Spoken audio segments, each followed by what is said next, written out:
In this video I'll be driving this magnificent Audi C3 Avant or van, and it has the 2-litre diesel non-turbo engine, tray hub nut. Let's take a closer look. So I'm here in the delightfully pretty town of Deventer. It's not quite the right pronunciation, but there you go, I'm English. Yeah, this is the car in question. It is the third generation of Audi 100 and one of the most advanced cars of the 1980s. You look at the super aerodynamic shape for a start. If I just zoom out a bit, we'll get a better look. So we've got things like no gutters and flush fitting glass, and for maximum cleanliness of line. And being the Avant originally, it is enormous, hugely capacious. This one's actually been converted into an actual van, so there's no rear seat. It's cheaper road tax, and it is his business vehicle. The chap who owns it repairs machinery, but yeah, this is his daily driver. A 69 brake horsepower diesel. It sounds pretty terrible, if I'm honest. That just does not sound like enough power for this size of vehicle, but lovely details. You know, we've got the split tailgate, a rear wiper, and look, some extra wiggling where the wiper sits to make sure you can defrost the blade. I mean, it's full of neat touches. And I have owned an Audi 100 of this generation before. Mine was a 2-litre petrol, and I didn't really get on with it, but I think that was probably because I was a bit too young. I think if I owned the same vehicle today, look at the length of that, I think I would appreciate it an awful lot more. Oh, find out what time it is.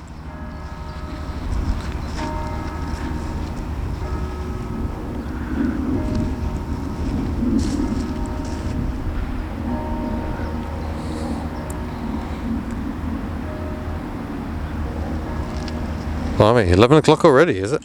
Time is flying. Right, let's get the bonnet open and we can look at the fabulous power plant. Let's take a look at the interior first of all. We might as well.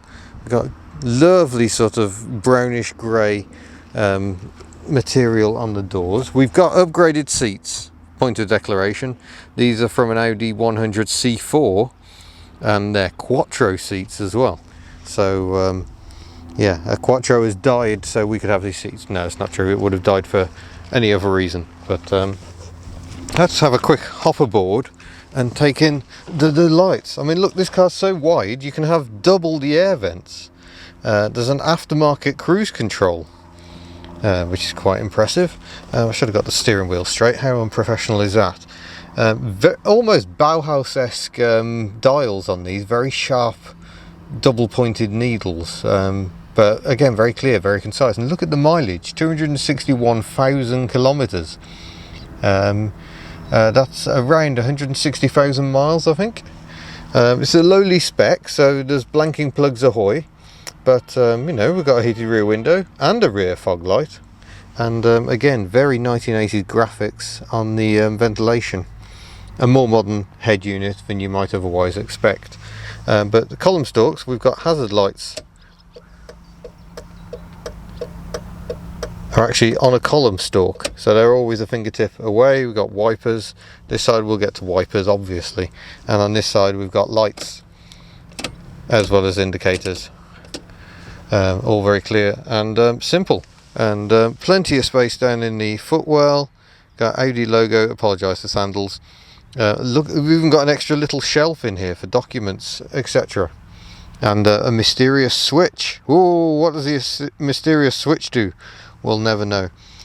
Yeah, I wonder if that's an idle adjustment. I don't know what that is, to be honest. There's plenty in here, I don't know. But look at the condition. Remarkably clean. And these cars were galvanised from new. So, yeah, they could repel rot in a way other cars of the time just did not. We won't be testing rear load space because, like I say, it has been converted into a highly capacious van. But again, lovely details up here, you know, little coat hooks and your grab handles that fold up into the roof. Novel stuff. And tilt slide sunroof. And it does work. You know what, I might leave the sunroof back, because it is a muggy old day here in Deventer, and oh yes, it works as well. Huge sun visors, and I must congratulate Audi on the sun visors. Tiny gap there, a cutout for the mirror, so yeah, it actually does a good job of blocking the light out. Have a peek under the old bonnet, shall we? And listen to that funk. Oh, quality abounds on this car, despite its lowly spec. There we go, up goes the bonnet. And obviously, being an Audi, the engine is rather slung out at the front of the vehicle. So again, we've got an offset radiator. If you think back to the really early Audi 80 I drove fairly recently, it's that same principle. The gearbox is down here at the back and has drive shaft that goes straight out to the wheels. So we've got a massively long overhang, and the entirety of the engine is ahead of it. So that makes power steering rather a necessity, given this is a diesel engine. But yeah, very simple. Look, there's your injector pump. There's the injector pipe works going to the injectors. Stuff goes bang, you go down the road. No turbos, and very little in the way of electronics. In fact, I'm guessing that this device down here must be the cruise control, because it's a mechanical system, so it's not electronic. So yeah, so a little bit of taped bodgery, which we obviously approve of here on hub nut, to make the throttle open up as you go down the road. That yeah, I'm quite intrigued by that, to be honest. Belt driven camshaft, and I think that's probably the power steering pump right there. But yeah, all impressive stuff. And look, now you can see the wipers in their entirety. We can just have a peek in the back, can't we? Up go the struts, and yeah, a huge amount of space.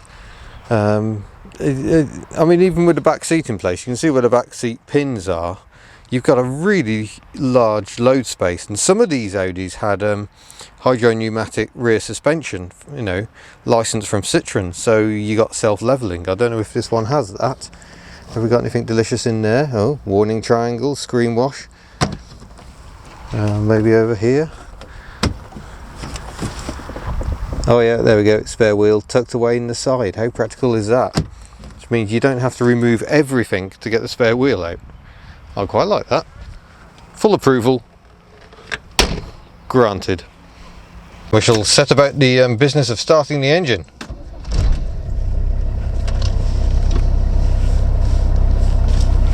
So, yeah, you can tell it's a diesel. Lovely 5-cylinder warble, as you might expect. Wipers. Oh, those are good wipers. No mist function. Maybe slightly annoying. Oh no, there is a mist function. There you go. No triangle of doom, and a slightly offset pattern. So the driver's wiper starts coming back before the passenger one is finished. So it looks like they're going to hit each other. Yet somehow they don't. That's all good. The centre armrest that you get, ooh, interesting. That's now higher. Just get in the way of the handbrake a bit.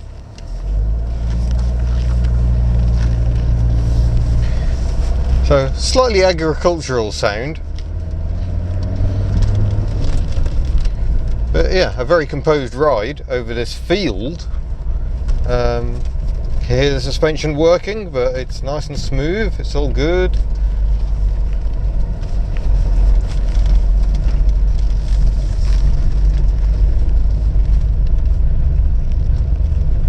But yeah, this C3 Audi 100 was introduced in 1982, the same year as Ford's nice rounded Sierra that upset everyone quite so much.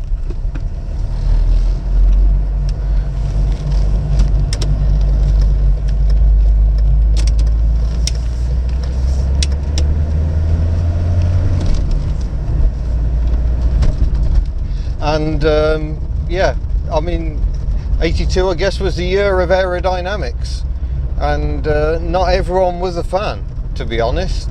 But I think this generation soon gained a loyal following.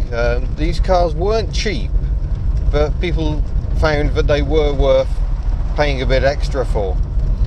We'll start off with a drive around historic Deventer, I think, or Deventer, or yeah, something like that. So we're driving over brick at the moment, and again it's just marvellously comfortable, really.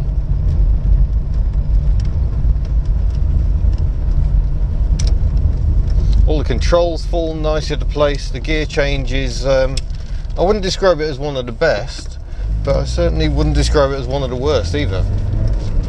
Although it feels better in this left-hand drive example than I remember from my right-hand drive one. Maybe my left hand is, sorry, maybe my right hand is just more tolerant. But 50 km/h speed limit at the moment. I'm going to have to wind the window down as well because it is seriously muggy today. We've got the sunroof open for ventilation. Life is feeling pretty darn good just now, I must admit. And yeah, this car, I've already had a bit of a drive round in it, and it has surprised me because I've driven several Citroen BXs, and oh no, I want to be in that lane. And they also have 70 brake horsepower in much less car, but this doesn't seem to feel sluggish. Maybe it's just because I haven't driven it on faster roads yet, but it seems to amble along most merrily. A fairly substantial amount of torque, I guess, being a 2-litre 5-cylinder. But yeah, I mean, it's just really nice to drive, actually.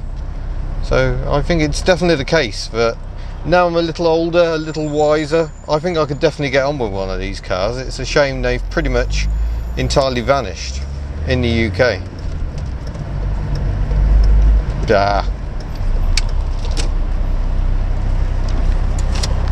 Maybe I could have chanced it. Maybe I couldn't. Oh, hello. There's like a Triumph Renown over there. No, it's not sharp enough for a Renown. Wow. No idea what that is. Answers on a postcard, please. I hope you can see that. I'm not sure if you can see that.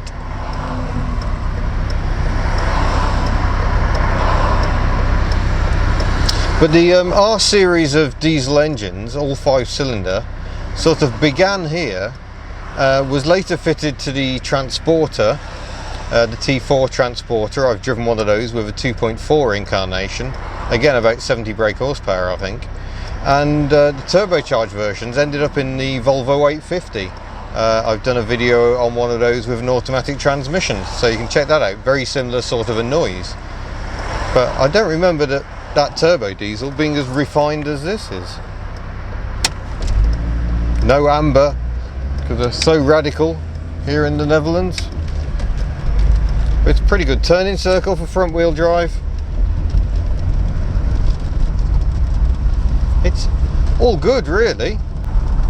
Yeah, I mean, these roads are not particularly kind on car suspension, but it's done 260,000 miles, sorry, 260,000 kilometers. Very little in the way of trim rattles. There are a few, but some could be aftermarket items like the phone holder. And it just, yeah, it feels very tight to drive. I would not guess that this car has done 160,000 miles.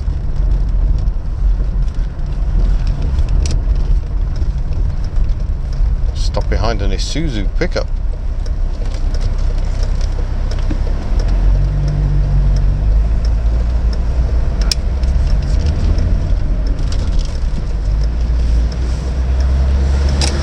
I mean, it feels big, and I remember that when I had mine, trying to park the thing could sometimes be a bit of a nightmare, but yeah, it's a very pleasant car to drive.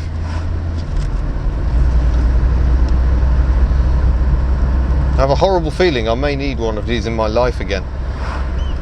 I'm really quite pleased because obviously I had mine and didn't get on with it, and I thought it would be a bit like the Saab 900 I drove recently. I accept that wasn't a very good example of a Saab 900, but the overall conclusion was that I don't like Saab 900s. It's just something I don't get about them.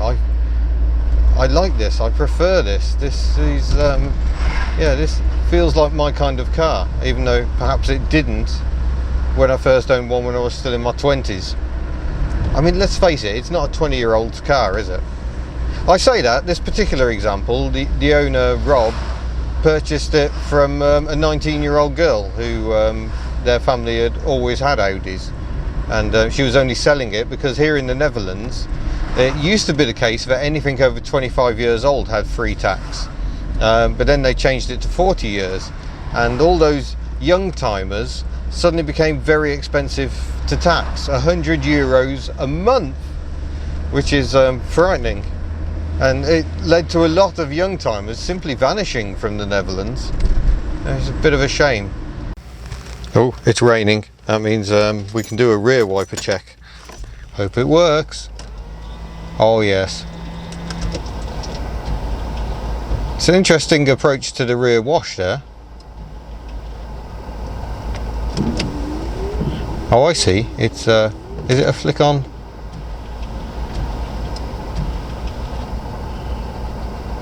Now, will it go again, or is it intermittent only? Or is it manual only?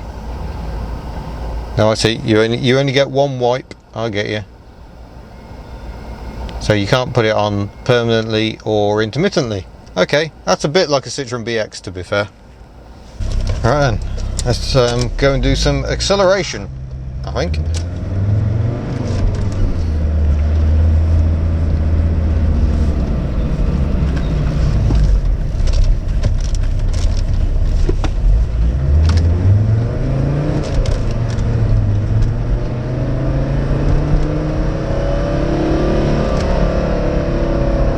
What a lovely noise. That was a 0 to 60 kilometers.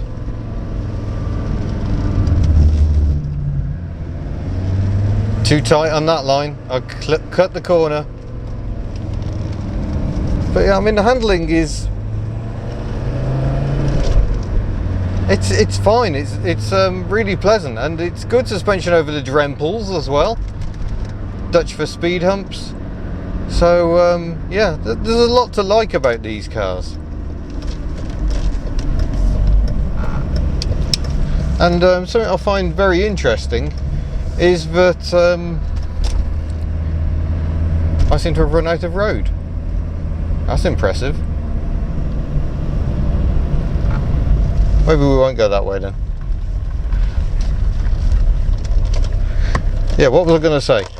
Yeah, what else I find impressive is how well it compares with Citroen's, or rather Peugeot's XUD engine, which on paper is also 70 brake horse-ish. And yeah, they just don't feel like this. This engine has some really good get up and go.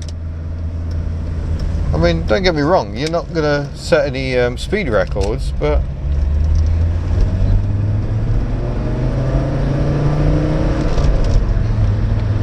it doesn't feel like a slow car. I overtook a tractor earlier, which was sadly not captured on camera, because if you buy a camera from SLR Hut and they try to upsell you a high capacity battery, don't bother, because they'll send you a really cheap one which can handle 7 minutes of digital recording. That's appalling. So I'm not very pleased with their level of service, especially as the first time they sent me the wrong battery. Yeah, I need to sort something out there. That's my own fault for starting to get professional and have actual cameras, you know. But owner Rob reckons this car will do 45 mpg when you don't drive it like this, and that's really not bad for a lump of car this big. And yeah, I mean, it's got an 80 litre fuel tank, so it's going to take a while to munch through all of that. But yeah, we shall start heading back. But yeah, what a car. It's just so comfortable and so accomplished. And frankly, why on earth would you buy a Ford Granada or a Vauxhall Senator before all the Ford mob jump on me again? They don't like their cars not being liked, you know.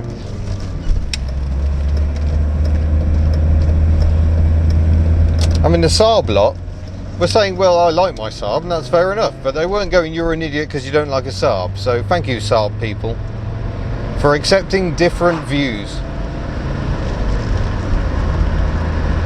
Oh, I like this car a lot. Why don't I do my touring in big, wafty, comfortable cars like this? Why am I doing it in a 2CV? Sorry, Ellie, I'm having dark thoughts. I mean, this car just does everything you want. It handles well enough, it's easy to drive, it sounds gorgeous. Love 5-cylinder engines. I hope the microphone is picking that up sufficiently. And yeah, a very likeable package. And with only 69 brake horsepower, it's not like you're going to be one of those idiots on a motorway getting up the backside of everyone and generally being a hassle like the modern Audi driver. This is an entirely different kettle of fish.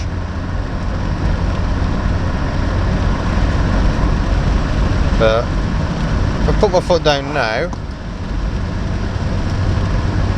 yeah, that's flat to the floor.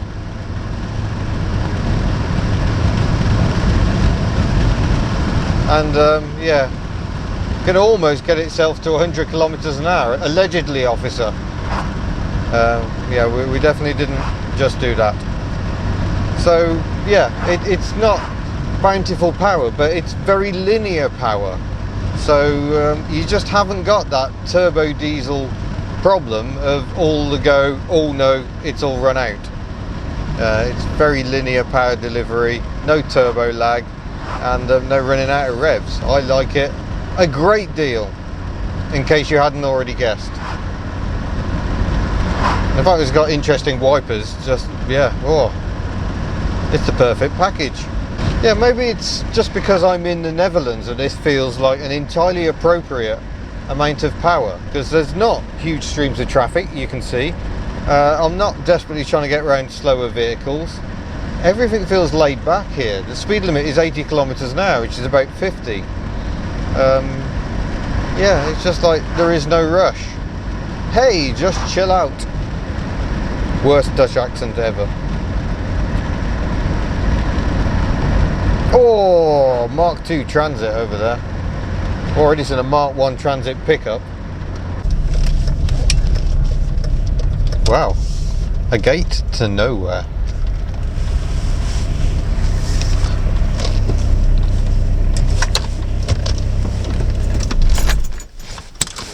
So there we go. That is my conclusion on the Audi 100 C3. I like it a lot. I mean, I usually like cars, but this is just a very likeable package. It's just, yeah, my ideal motor car, it seems. I only wish there were actually some left in the UK to buy. So I shall say, thank you very much for watching. Don't forget to subscribe before you go, and I shall see you in a future video. My gosh, you're a long way away.